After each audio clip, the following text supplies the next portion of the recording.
Então, rapaziada, vamos dar uma olhadinha no gráfico em alguns exemplos para vocês terem uma noção de como funciona na prática. Bom, aqui eu já consigo ver que aqui a gente tem um padrão. Vocês também vão reconhecer isso mais facilmente depois que começarem a traçar Fibonacci mais vezes. E essa aqui é a nossa Fibo. Bom, para a gente traçar essa Fibonacci, o que precisaria já ter acontecido no mercado? Essa rejeição aqui. No momento em que esse preço foi rejeitado aqui, a gente já poderia buscar traçar uma Fibonacci do início do preço, onde ele começou a subir. No caso eu tracei aqui, ó, de 0 a 100. Então, como que a gente faz isso? Eu vou apagar a Fibonacci e a gente vai poder dar uma olhada de uma forma mais fácil. Posiciona o mouse em cima do topo do preço, onde ele foi rejeitado, após uma movimentação forte do preço. Vocês podem perceber que o mercado não estava com tanta força assim, ele só foi arrancar para cima a partir dessa posição aqui, e que não por acaso também foi onde ele arrancou aqui, que é onde a gente vai traçar a nossa Fibonacci, daqui até aqui em cima. Isso acontece bastante. Vocês vão ver que é comum a gente traçar essa Fibonacci aqui nesse caso e ela continuar respeitando até lá na frente, bem lá na frente mesmo. Isso é porque a minha teoria, na verdade, não é só o que eu observo, é que normalmente o preço ele começa a se deslocar geralmente nas mesmas taxas, entendeu? Existe um padrão muito maior do que só essas linhas aqui em todo o mercado. Vocês vão conseguir enxergar isso mais pra frente em alguns outros exemplos que a gente vai ver. Mas então, Fibonacci traçada, isso aqui daqui para trás do mercado já aconteceu. Aqui a gente tem a linha do 161.8 e aqui em cima 261.8. O que vai acontecer com o preço? Bom, a gente sabe que o movimento que a gente traçou é um movimento de alta, então a gente espera que ele rompa para cima. A gente já espera esse rompimento. Normalmente é isso que vai acontecer geralmente, né? Não todas as vezes ele vai romper direto. Mas enfim, na maioria das vezes o preço primeiro rejeita. Aí pode ver que ele rejeitou aqui embaixo também nessa linha, já que é uma tendência de alta. Ele não rompeu a de 61.8. Veio aqui em cima novamente, quase tocou a nossa taxa aqui e rejeitou, e aí ele rompeu. Então aqui houve uma rejeição antes, ele não rompeu na próxima vela direto. Ele mostrou força para subir, ele rejeitou aqui embaixo, veio subindo, encostou na taxa, rejeitou, e aí ele rompeu. E a partir desse rompimento, essa taxa ela deixa de ser uma resistência, igual a gente tinha aqui, e ela passa a ser um suporte. Então pode ver que a próxima vela ela já desceu, encostou, e agora isso aqui funciona como se fosse um suporte. Nesse caso em específico, ela não testou tanto aqui embaixo. Ela poderia ter testado um pouco mais. Ela poderia ter subido até aqui, e daqui ela descido, testado e voltado a subir. Mas a gente sabe que normalmente ela vai romper para cima. A gente chegou na taxa aqui de 161.8. Então a gente já tinha traçado nesse momento a nossa Fibonacci. A gente já poderia ter pego um win aqui na retração, quem sabe. Se o sinal aqui fosse put, ainda assim seria um pouco perigoso, porque a gente sabe que o mercado vai romper para cima e ele está muito próximo de um rompimento, já que ele está testando uma faixa que a gente sabe que ele vai romper, a gente está esperando ele romper, a gente traçou a Fibonacci para isso. E beleza, então voltando aqui em cima, ele testou a nossa de 161.8, rejeitou, tentou subir de novo, rejeitou mais uma vez e aí ele rompeu. Rompeu com força, foi necessário força para romper, obviamente. É uma área do mercado aqui que todo mundo estava bem atento, porque se esse preço rejeita e cai, normalmente ele vai cair até aqui embaixo de novo, ou ele vai buscar essa linha aqui. Então para ele romper, ele vai ter que romper com força normalmente, e foi o que aconteceu.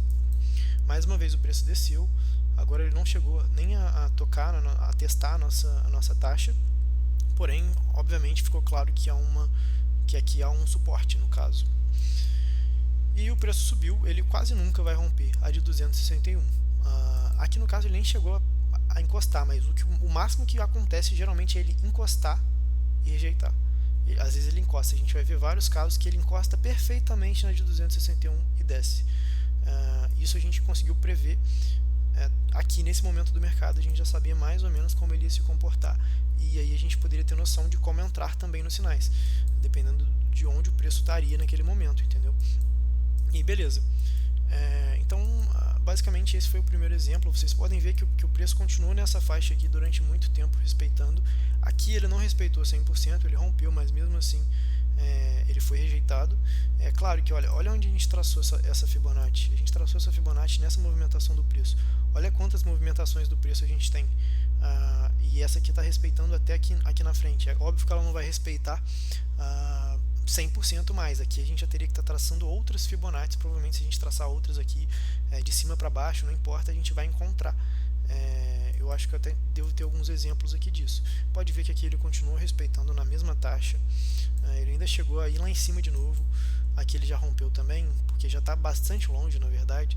A gente traçou isso aqui. E aqui, como eu disse, tem outras Fibonacci a serem traçadas. A gente poderia até procurar algumas aqui.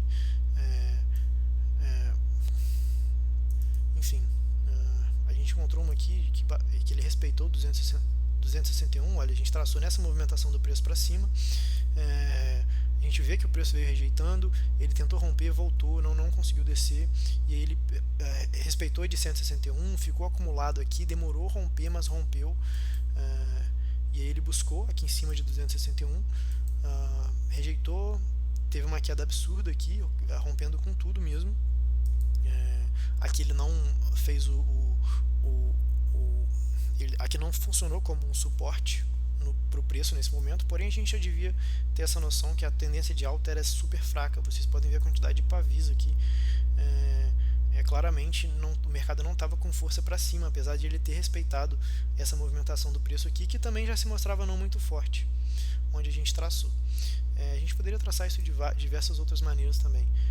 Por exemplo, poderia pegar aqui e traçar nesse aqui, ó, nessa vela aqui, nessa explosão de vela, provavelmente ele ia acabar respeitando de alguma forma também.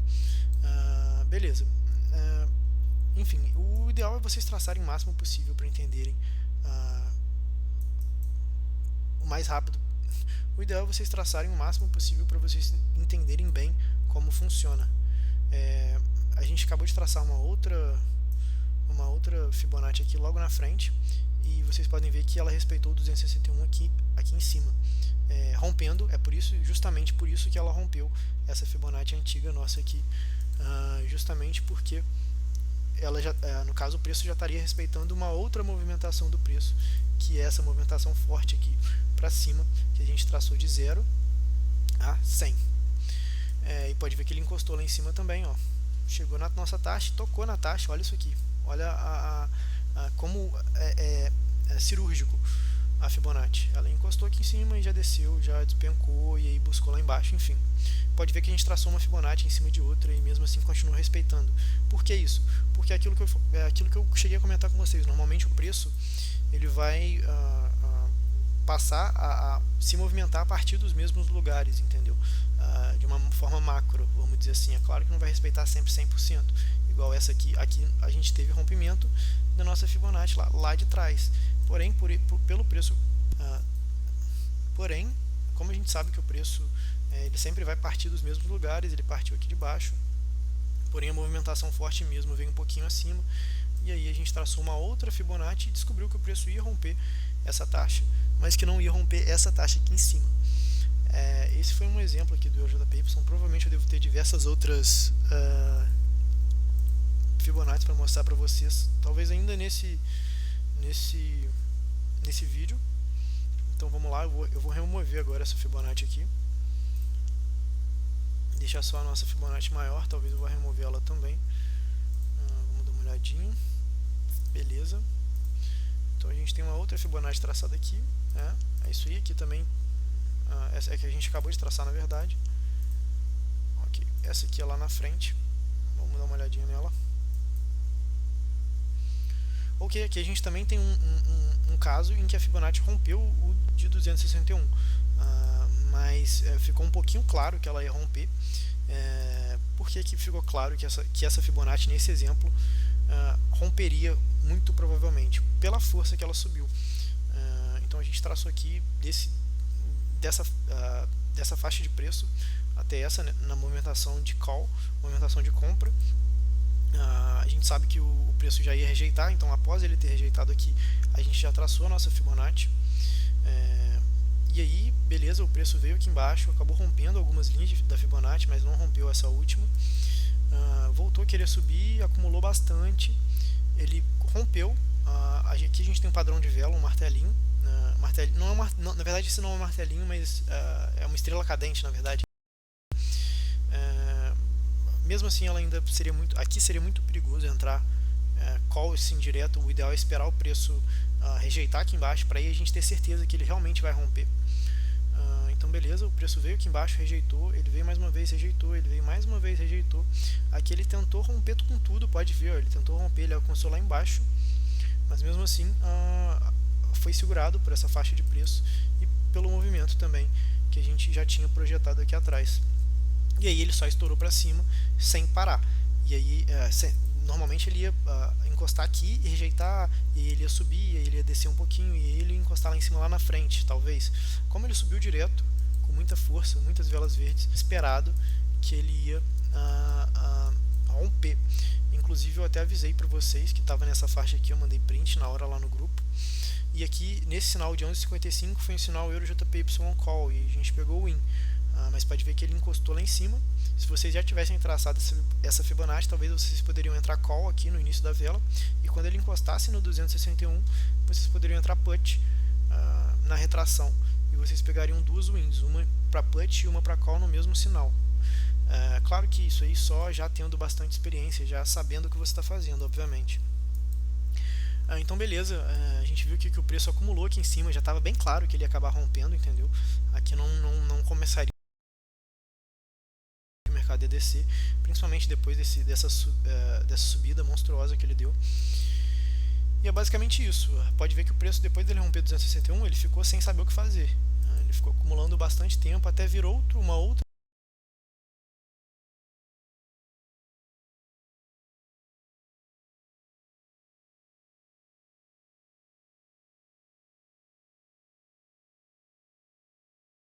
de acontecer, ele quase nunca vai romper. Se a gente traçar essa Fibonacci em alguns outros lugares, pode ser que a gente encontre essa faixa aqui como a de 261. Isso é totalmente possível. Se a gente traçar ele, sei lá, ficar procurando o preço aqui é complicado. O ideal é você traçar na hora que o preço está movimentando, que o mercado está movimentando, porque aí você consegue ter uma noção de qual é a força que está do mercado, se aquilo ali realmente é uma movimentação que indica uma tendência de call futura. Pode ser só que vai subir e vai continuar descendo depois, entendeu? Não é toda a movimentação de preço que vai funcionar a Fibonacci, mas funciona em pelo menos 90% das vezes. Vamos dar uma olhadinha se a gente consegue entender por que ela rompeu até aqui em cima. A gente tem uma movimentação do preço aqui, 4 velas fortes para cima verdes. A gente sabe que a gente acabou de falar que essa linha aqui de 261 agora é um suporte, e aí a gente poderia ter traçado aqui, por exemplo, depois dessa movimentação, também uma Fibonacci aqui em cima, e a gente descobriria que ela atingiria novamente 261. Como eu tracei nos pavis, normalmente ela não vai ser tão precisa, mas provavelmente se eu traçar só no fechamento da vela e na abertura da vela, a gente vai ter um toque perfeito ali em cima, muito provavelmente, olha lá, quase um toque perfeito. De qualquer forma, se você pegou nessa vela que encostou na taxa, você pegou o win, e essa vela aqui ela também subiu, encostou, não encostou, né, mas chegou muito próximo, e você pegaria um win também, porque saberia que o preço ia rejeitar e ia despencar. Aqui a gente pode ver que ele chegou a despencar, romper direto, mas não rompeu essa linha aqui. É muito difícil um preço romper duas linhas direto dessa, entendeu? Então se ele romper daqui, dificilmente ele já vai chegar rompendo aqui também. Ele geralmente vai respeitar, vai ficar aqui igual o preço acabou ficando. Aqui ela rompeu. Depois que ela rompeu, como a gente já falou, essa linha se tornou um suporte, e aí o preço ficou aqui. Ele ainda não, tá vendo que ele não subiu direto, ele voltou a testar aqui embaixo de novo para ir só depois subir. Esse é um exemplo de que também a tendência já não estava mais igual desse jeito aqui que a gente estava falando antes, não estava tão forte, tão decidida de subir quanto antes. Agora a gente já estava mais tranquilo quanto a uma retração, e realmente, Fibo sobre Fibo, a gente acabou chegando onde o preço finalmente reverteria depois dessa subida monstruosa. Então, rapaziada, é basicamente isso. Tem muito mais para ser falado, na verdade. Eu tenho muitos exemplos aqui de Fibonacci que não acabam mais.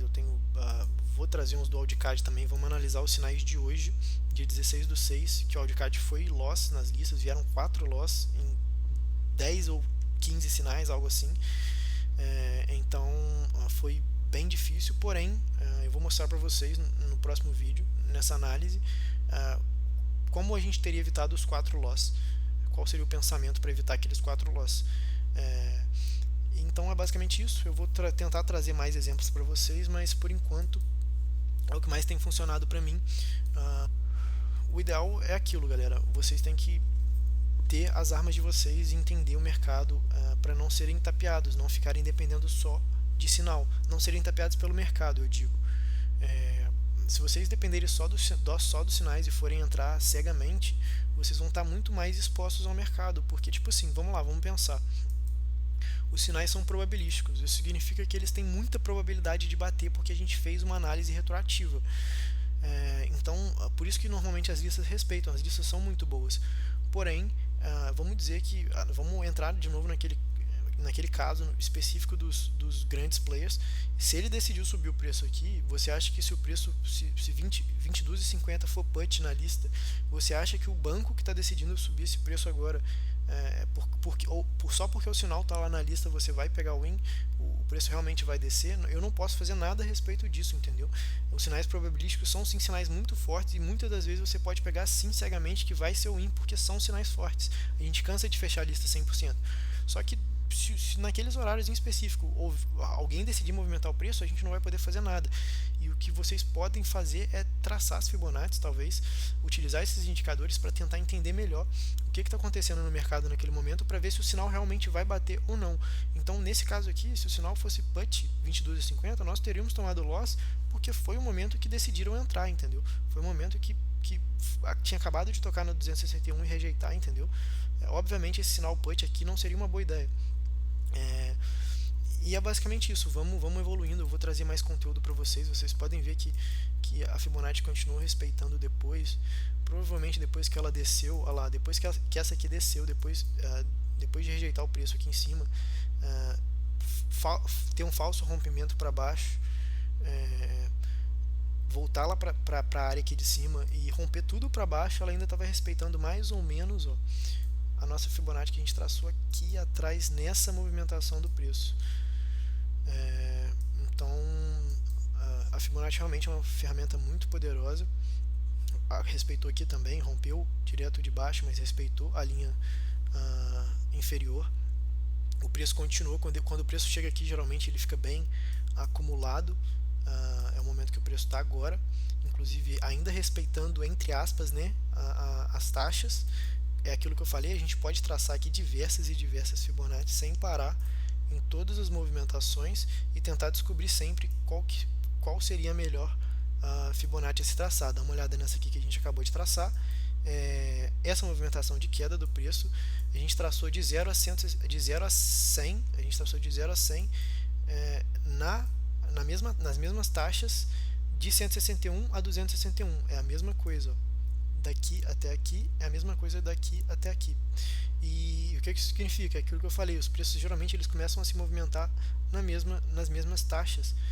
Então não importa, essa movimentação do preço aqui ela coincidiu com essa movimentação do preço aqui nas taxas da Fibonacci. Olha quantas Fibonacci a gente já traçou no mesmo gráfico, na mesma visão, e conseguimos chegar a excelentes conclusões. Pode ver que nessa Fibonacci que a gente traçou de 0 a 100 para baixo, o preço encostou na de 261 aqui embaixo, olha, e ele tocou e rejeitou. Depois ele tocou mais uma vez e rejeitou, depois ele tocou mais uma vez e rejeitou, depois ele tocou mais uma vez e rejeitou, depois ele quis romper, terminou verde, rejeitou, e agora o nosso preço está mais uma vez aqui ainda indeciso se ele continua descendo, se ele volta a subir. Então é basicamente isso. Eu acho que o vídeo ficou bem longo, eu dei bastante exemplos, eu posso ter falado um pouquinho rápido demais, eu vou tentar diminuir um pouco o ritmo, se vocês pedirem, mas qualquer coisa assiste em slow motion aí que eu tenho certeza que vai dar para entender direitinho. Qualquer dúvida que vocês tiverem, vocês também podem me chamar. eu vou estar à disposição aí sempre que vocês precisarem. Então vamos nessa, vamos ganhar dinheiro, não vamos cometer erros, vamos aprender com os erros. Às vezes o loss ele é importante para a gente entender por que a gente tomou ele e não cometer o erro de novo, entendeu? Quase todo mundo que começa nesse mercado começa mal das pernas, começa tropeçando porque é inexperiente, porque não sabe como funciona. Geralmente levado por esses anúncios aí mentirosos que te falam que você vai ganhar o mundo com opções binárias, e pode ser que sim, mas você tem que estudar bastante, tem que correr muito atrás, enfim, não é só jogar lá e entrar e ficar rico, que não é assim que funciona. Nada na vida é desse jeito. Mas é sim possível, e a gente tem excelentes sinais, mesmo se você não souber nada disso aqui. Mas se você souber, com certeza vai te ajudar bastante. Vocês viram, a prova está aqui, é só aprender a traçar e praticar o máximo possível em todos os time frames, não importa, que vai dar certo. Eu acredito nisso. Então é isso aí, até a próxima. Vão haver muito mais vídeos como esse, a gente vai fazer diversos estudos. Eu devo fazer um pouco mais tarde hoje o estudo do Audicard na lista do dia 16. E é basicamente isso então. Até a próxima.